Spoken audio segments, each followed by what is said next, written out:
Chevre, how are you?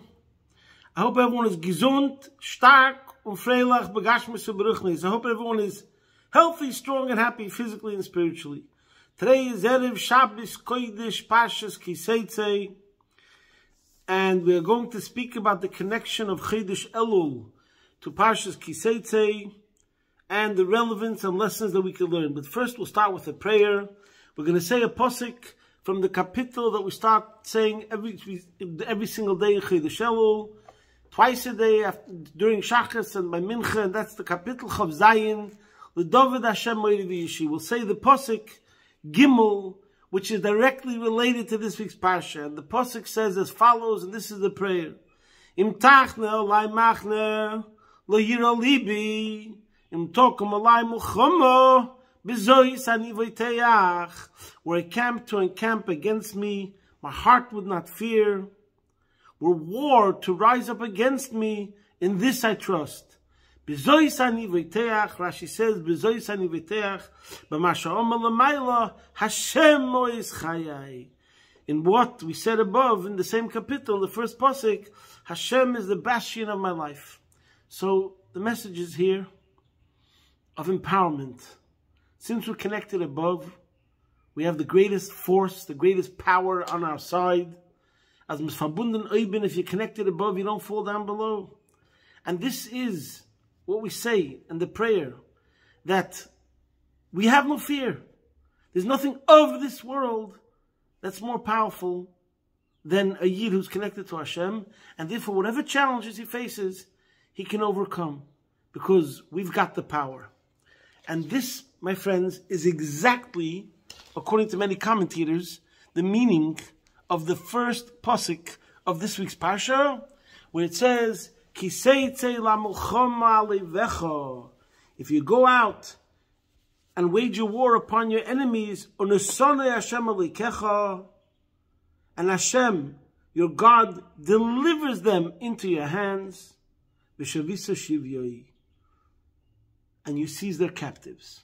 So we see from here, straight away, in the first pasuk, the message is, have no fear.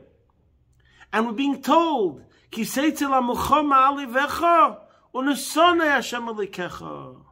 Hashem will give your enemy into your hands. So therefore, this is according to many commentators, this is the simple meaning and message of this pasuk, that the Jew, the Yid, has to know that whatever battles he's facing, whatever wars he's facing, he can be victorious because Hashem is with him.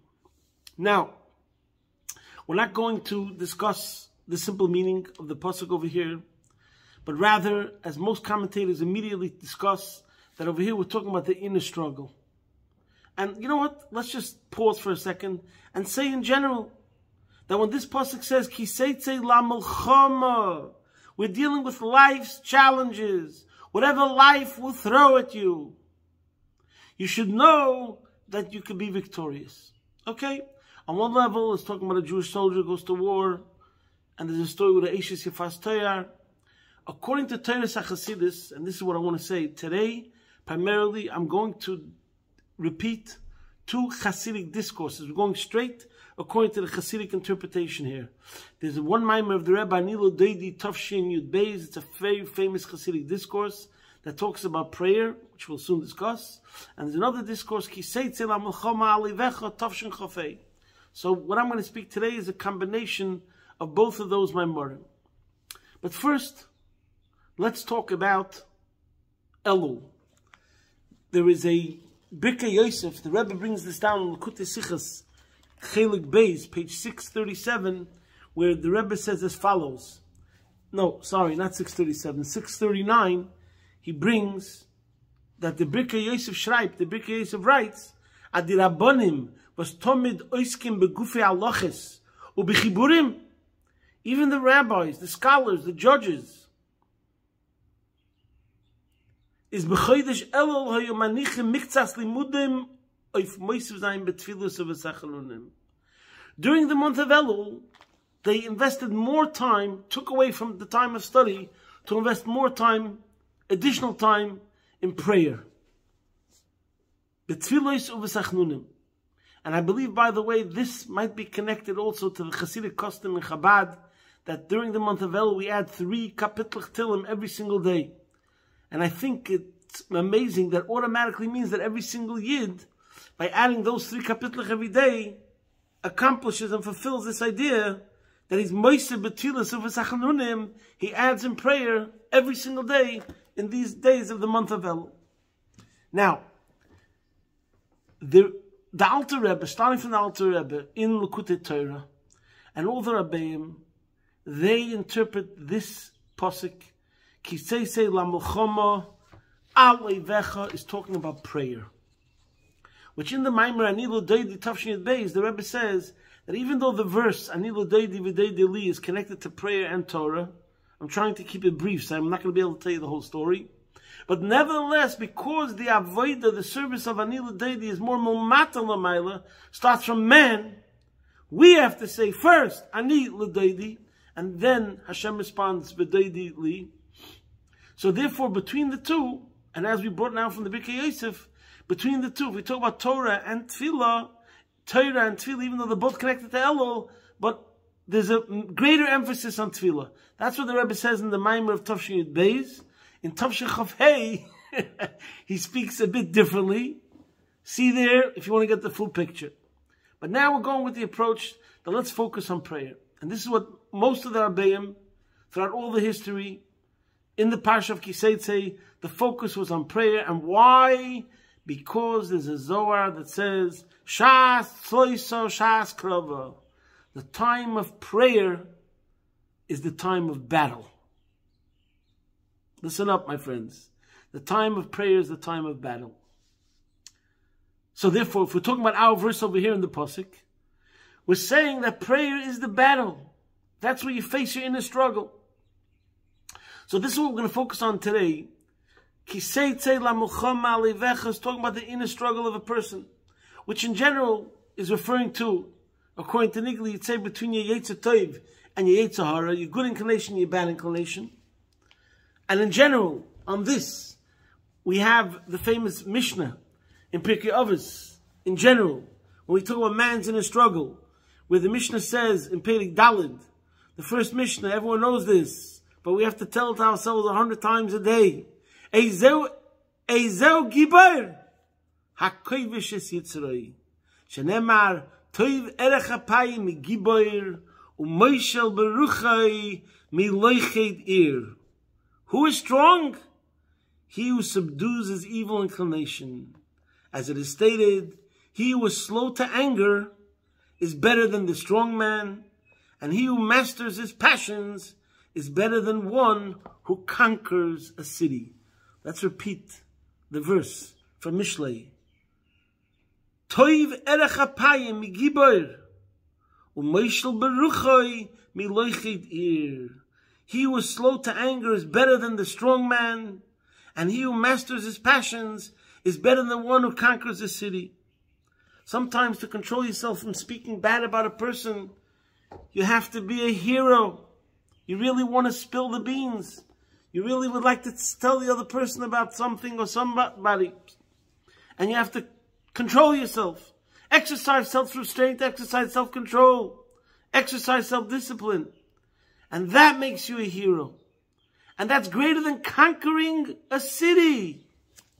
You know, many times I talk to myself, I talk to my students, and I speak about, you could have a person, not one bead of sweat ever traveled from his forehead to his nose, because he never toiled. He never toiled.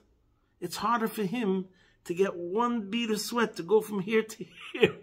It's a journey of 10,000 miles. It's a bit like the famous joke.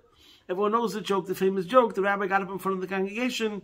He said, my friends, there was a storm and there's a leak in the roof. The roof is damaged. We need to fix the roof. And he says, there's good news and there's bad news. The good news is we have the money. And the bad news is it's in your pockets. Meaning to say, the distance that we have to travel from your pockets, stick your hand in your pocket and cash it out, give it out, that's also like a journey of 10,000 miles. So that's what it means. Who is really the strong person? the one who exercises self-control. Now this is the message over here. Let's go back to the Chassidus. Shas, Tloisa, Shas, Krova. The time of davening is the time of the battle. What that means, as the Alter Rebbe discussed in chapter 28 of the Tanya, and in general, many chapters of Tanya, 12, 13, when we're talking about Mr. Average Yid, not a tzaddik, not the saints, not the tzaddikim, but for the average person, the Alter Rebbe says something so fundamental, so vital. He says that for the Beinani, the only time of the day that he can make an internal dent into his animal soul is during prayer. And in chapter 13, just to paraphrase it a bit, he says you could shoot your Yetzer Hara, your animal soul, with a dart, a tranquilizer. So for the time being, he falls asleep. But the impact that it has in the rest of the day, it gives you a certain layer of protection that lasts the entire day, that your animal soul, your Yetzer Hara, is not aroused and stimulated. If you hadn't given him that tranquilizer dart. When is it possible to reach that level of inner influence, inner impact on your animal soul? Only during prayer. And that's why for the Beinani, as the Alter Rebbe calls him, the struggle, the battle is happening during prayer. Because you grab the bull by its horns and you tell him, why do you have to be a behemoth? You're better than that, as we'll soon discuss. But first, as we discuss this idea of prayer is where the arena, the battle between your Yetzer Tov and your Yetzer Hara, your Nefesh Halikis and your Nefesh Bahamas takes place, let's talk about the Rebbe in the Maimer of Anilu Deidi Tavshin Yud Beis actually shows you the step by step. Since prayer is Sulam Mutzavat Zavarishim Egiasha Maimah, it says that prayer is the ladder. That means its feet are on the ground, so you can be at the bottom, in mud, in cement, in quicksand. But then you have prayer, beam me up. You could go on the ladder, Sulam Mutzavatza, that's grounded in whatever dirt is on the ground. But if you climb this ladder of prayer, step by step, you become liberated and you go higher and higher. So in order for the average person, as we said, for the Beinani to break out, you want to break out of your mundane hustle and bustle of life and struggle, start davening. Now, first we're going to discuss the step-by-step of davening, just some of them, and then we'll go back to the Pasuk as the Rebbe explains in Tavshin Chafei. But first now we're going to go to Tavshin Yud Beis. We're going to talk about 3 sections of davening. We'll talk about Psukei de Zimra, Bichas Krishma, and Shema. The Rebbe explains that Psukei de Zimra, the objective is to get excited. That's why it's called Psukei de Zimra, verses of song. We're aiming for an emotional response straight away. So imagine you walk into the synagogue, you could walk over to the jukebox, put in a quarter, press the 5 top songs that the Chachamim and David HaMelech knew, go straight to your soul and get it pumping and dancing. Dance with the rhythm. And that's the Hallelujahs. The Hallelujahs are number 1, talking about things of this world. Marabu Masecho Hashem, Magodlu Masecho. We look at the world, we see nature, and we get excited towards Hashem. The hills are alive with the sound of godliness, with Elikus. And you just have to know the Pirush HaMilos, the literal meaning of the words of the Hallelujahs, and you will get excited and start dancing and sing us a song. That's Psukei de Zimra. That's why it's called Psukei de Zimra. It's verses of song, and the objective is just to get excited. The Rebbe also connects it with, amazingly, Psukei de Zimra. Zimra comes from a pasuk. It says, L'zamir oritzim. Zimra means also to prune, to cut away. And the Rebbe talks about thorns. A person could be entangled. His nefesh habahamis and his nefesh halikis, consequently, because his nefesh habahamis is in that cement or whatever it is, things that he got involved in this world that dragged him down. See the mimer. It's very interesting what he talks about over there. I don't want to get into it. So there are the pleasures of this world that sometimes even cause you just to be plain indifferent. Apathy. You feel numb towards spirituality. The way to break out is to get excited. So Psukei de Zimra is verses of song, but it's Psukei de Zimra, the verses that cut away the thorns. So imagine you were shackled with chains or with thorns, and you're given the sword, which is the key to just cut it away. And by the way, he says an analogy of a garden, that you have the weeds. And the weeds, or the bad stuff that's in the garden, the thorns, are stealing the resources, the nurturance that's in the garden from the orchard, from the beautiful trees that are meant to grow beautiful fruit. So what we have to do, we have to prune, we have to get rid of the negative, so they shouldn't steal away the juice, the energy from where it should be going. And when you do that, you'll be able to release your nefesh habahamis and thereby your nefesh halikis, and you'll be able to soar. So therefore the words Psukei de Zimra are verses of song and verses of cutting away at whatever's dragging you down. But how do you have to start? Sing us a song. Get excited. Just tune in. And don't worry about understanding.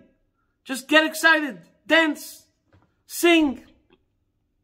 That's Psukei de Zimra. And he says that this is called chatzi, that you make an indent, chatzi mitzatzeach, chatzi akli mibachutz. It's an external impact because you're reacting emotionally. Doesn't mean you went and did the brain surgery. It doesn't mean necessarily your perspective's really changed or your worldview. But still, you started from the outside. It's an indent. You've breached the outer perimeters. That's Psukei de Zimra. Next comes Birchas Kishma.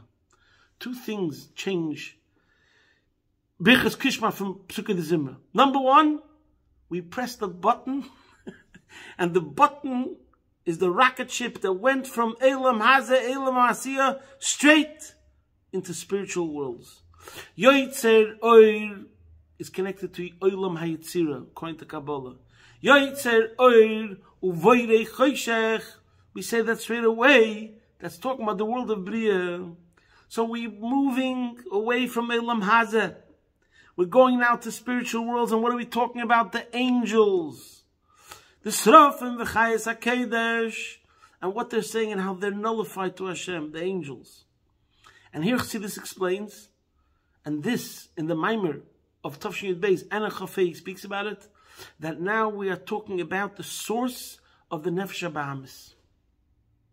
And this is what I meant before, when you talk to your Yetzer Hara, your Nefesh HaBahamis, you have to realize that it really is good, because there's no bad that comes from above. And the Rebbe connects in the Maimer of Tafshin Chavei with the verse over here that says, Ki Seitzei LaMelchama Alevecha. You're upon your enemies, you're higher than your enemies, because right now, your Yetzer Hara, your Nefesh HaBahamis, as it is in this world, is your enemy. But if you go to the source of your Nefesh HaBahamis, which according to Kabbalah and Chassidus, the source of the animal soul are the angels, and even higher than that, as we know from the Nevuah of Yecheskel, the vision, we saw the Pnei Aryeh, the face of a lion, Pnei Sher, the face of an ox, and the Pnei of the eagle on the Kisei HaKavod. That is the true source of your animal soul.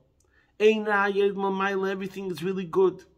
It's not within the scope of this year to talk about the totality of Judaism, so we have to keep it brief. But the bottom line is the essence of your animal soul is a pleasure principle. We've spoken about this many times. A koyach hamasava, a pleasure principle, a pleasure drive. We have to just condition, re-educate our nefesh habahamis to be attracted and driven and inclined towards the right things. To want the finer things in life, the better things in life. Don't get excited about a bar of chocolate. Get excited about a Hasidic song. And we have the rule, Ein hadinim imtakem ela b'sharshan. This is a very important concept. which there should be a separate shir just about this, and probably we spoke about it other times. It's called the concept of roots. There's a lot what to talk about, and how, especially in the last 30 years, I would say from the mid-70s, this whole concept of roots has been completely, it has a renaissance. And especially when Russia fell in 1990, when people were able to start traveling to these countries, and so many families have a custom that if they're wealthy enough, the grandfather makes a trip and he takes his kids and his grandkids, and they go to Hungary and they go to Russia and they go to Ukraine and they go to wherever. They try to follow in the footsteps of where their parents came from, and they want their kids to understand who their grandfather was, who their great-grandfather was. Why? And this is so important to them. As the saying goes, if you don't know where you come from, you don't know where you're going. And the main point is, this is a sense of identity. It's an existential thing. Because if your grandfather is going to tell you about his experiences, and then he'll tell you about his father's experiences, then you look at yourself and you say, you know who I am? This is who I am. My grandfather saved Jews during the war.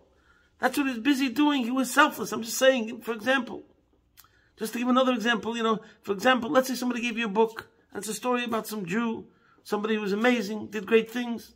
Okay. Then, afterwards, he tells you, by the way, this is your grandfather. Oh, now you're going to read the book a second time, a third time, and get into more and more details, etc., etc. Why? Because now you look at it completely different. This is me. And that's why Ein Adinin and Tokin, the severities are not sweetened. Ela b'shoshim, we have to go back to its root. This has broad ramifications on many levels. And the same thing is with the animal soul. We take the hippopotamus and we say, why are you such a grabazach? Why are you so coarse? Why are you so thick? You really come from grandparents that are refined. You come from grandparents that are singing to Hashem. You come from the Malachim, from the Srofim, V'chayes, V'fani HaKodesh. You come from Pnei Shosh and Merkava. You come from spirituality. Right now, only because you're in this world, you're running after materialism. But the truth is, that's not who you really are. You know who you really are? Like the Malachim, like the Pnei Shosh and Merkava. So, Birchas Kishma, two things happen. Number one, we graduate from this world and we go straight to Bria and Yitzira, but also we meditate. We sit down. Over here, the objective is to meditate. So it's not Chatzi Aklimi Bachutz. It's not an external impact. It's more internal. With your mind, you're changing your perspective. You're changing your outlook. And you have to meditate about the source of the Nefesh HaBahamis. That's Birchas Kishma. Okay? And the objective is meditating with your mind. It could be that the conclusion of meditating with your mind is you meditate, but you don't understand. You understand how much you don't understand. But the point is, it's more introspective. Psukidism is about getting excited. A person can get excited about something he doesn't understand. So again, Psukidism is about getting an emotional response, and that's breaching the outer perimeters of your Nefesh HaBahamis of Yetzer Hara. Now we're going deeper. Now we're going into the internal aspects of your Nefesh HaBahamis. That's Birchas Kishma. Then comes Shema. And here the Rebbe says, usually we say Shema Yisrael Hashem Elokeinu Hashem Echad, that a Jew has to meditate about God. So what's the subject matter? Hashem Elokeinu Hashem Echad. How Hashem is infinite. How Hashem is the only true existence. But in the Maimer over there, he says, Shema, meditate and understand what? Yisrael. Meditate about the awesomeness of a Jew. So now, and again, it's not the scope within this talk to get into the details about, there's an avodah where you're in the battle with your animal soul, educating your animal soul, but then you go to the next level, which is pure service of your nefesh elikis, of your godly soul. In the end of the day, in the end, it's going to be about the godly soul itself. After it graduates from the battle and the war with the animal soul, and it's going to become stronger and better because the adversary always brings out the best in you. It honed your skills. But then there's a level where the Nefesh Elikis in its purity just soars higher and higher and higher. And that's what Shema Yisrael is about. As we say in another part of davening, every day in the morning, Elikainu Shama Shenasata Bi Tahoirahi Ata Barasa Ata Yitzata Ata Nefachta Bi. So the real Nefesh Elikis as it exists in Atzilus, in the highest world, is called Tahoirahi. It's pure, 100%, in a way that it has nothing to do with physical. It has nothing to do with an adversary. It graduated. Like Eved Hashem, not Eved Elikim. So that's a very high level. That's what we're supposed to be thinking about. What is a Jew? What is an Nefesh Elikis? What is a godly soul? And that's the meditation of Shema. So the Rebbe in that Maimah goes further, what Shema Esrei is, but it's not within the scope of this talk. So now we see how the focus, Ki Seitzei LaMilchama, Alevecha. So number one, Ki Seitzei. I didn't say this before, but Ki Seitzei means make a move. As soon as you make a move, like we said last week, start with a step, just do one thing. Just make a shift. One tiny movement. Ki Seitzei. And then, no, you'll be Alevecha, you'll win, you'll be superior, you have Hashem's help. And also Alevecha, go to the source. Once you understand the source of your Yetzer Hara, of your Nefesh HaBahamis, then you'll be able to accomplish B'chol Levavcha, B'shnei Yitzarecha, etc. Now I just want to say one more connection, which is a very famous connection, but again we see Chassidus Chabad is wow. There's a pasuk over here in the Parsha, which the Arizal, the holy Arizal, said is connected to Chodesh Elul, and that's when we're talking about this Eishes Yifas Toyar, which by the way, according to Chassidus, the Eishes Yifas Toyar is a lower level of your Nefesh Elikis that was held in captivity. There's the Yifas Toyar, and there's an Eishes Yifas Toyar. But in any case, the Arizal says that what has to happen is, after the pasuk says, "Vehisira simlas shivya me'alev v'yoshva b'veisecha," she has to be in your home. Uvochso esavia v'esima yerach yomim. She should weep. This is what the pasuk says, that she should be in your house and weep for her father and her mother for a full month. I'm not getting into the pashta, the simple meaning, but the Arizal says that this is an allusion, it's a remez to the month of Elul. Uvochsa esavia v'esima yerach yomim. The month is going on the month of Elul. Uvochsa esavia goes on serving Hashem with merirus. There's a level of remorse. Sometimes we speak that the tshuva has to include a sense of charata ala'avar. If you never have a sense of regret that you did something wrong, then you'll never really correct it properly. That's true about tshuva. There must be an element of charata ala'avar.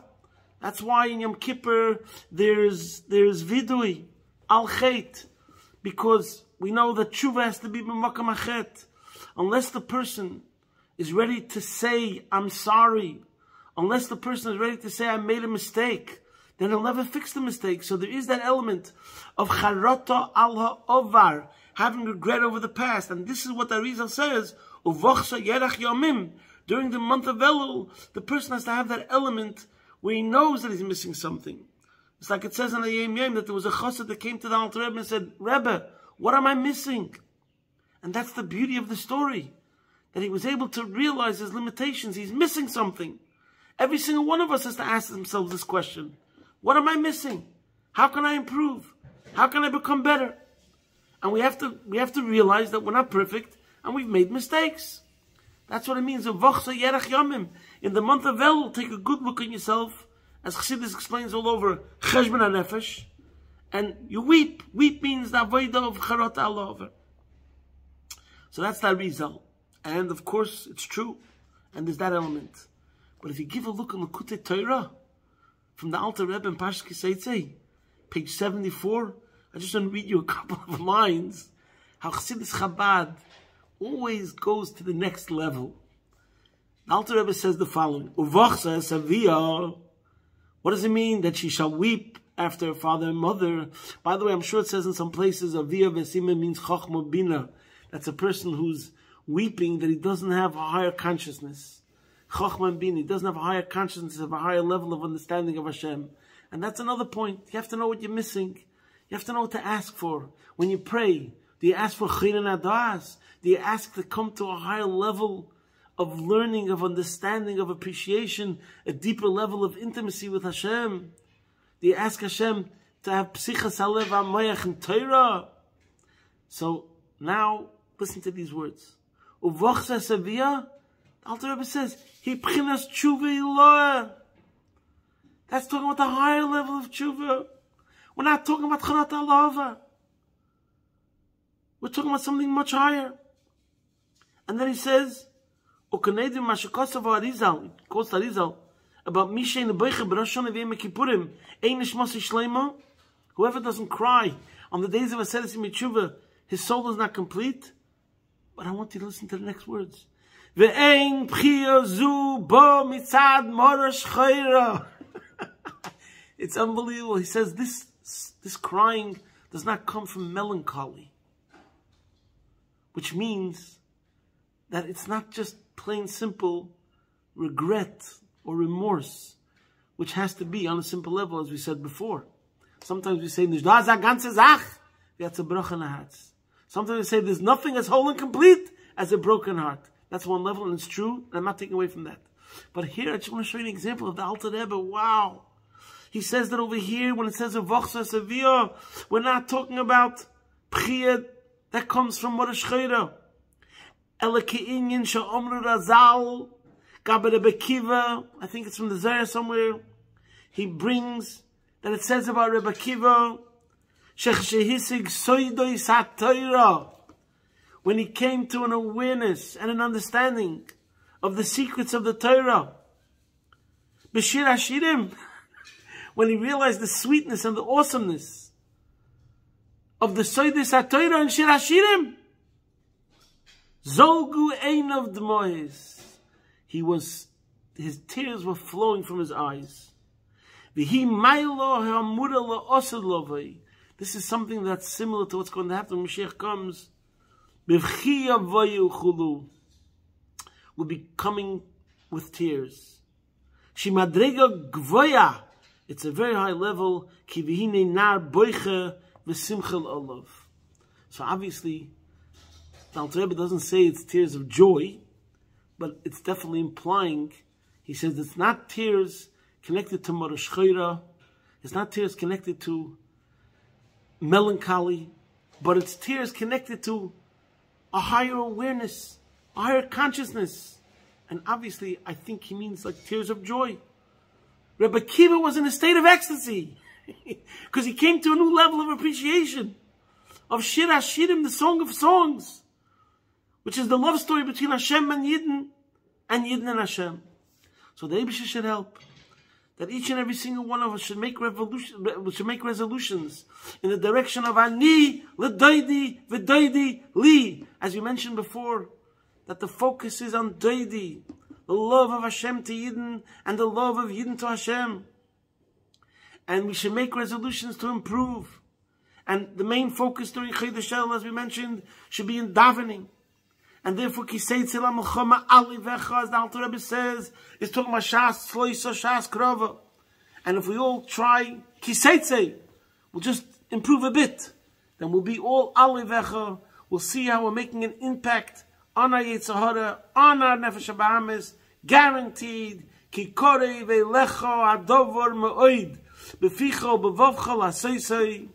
And then, uvachsa savia ves ima, we'll realize what we're missing in our consciousness and our awareness, but we'll also come to a vachsa, we'll start savoring and tasting higher levels of understanding, and it will be tears of joy and tshuvi law, as the Alter Rebbe says over here. And if we do all this, there's no question about it. Ani l'doidi isarusta l'tata will cause the isarusta l'ela. Doidi li begula mitzvah shleima, take it from yad mamish, posting from my home Be'ez Hashem Yisbarach your man in Melbourne.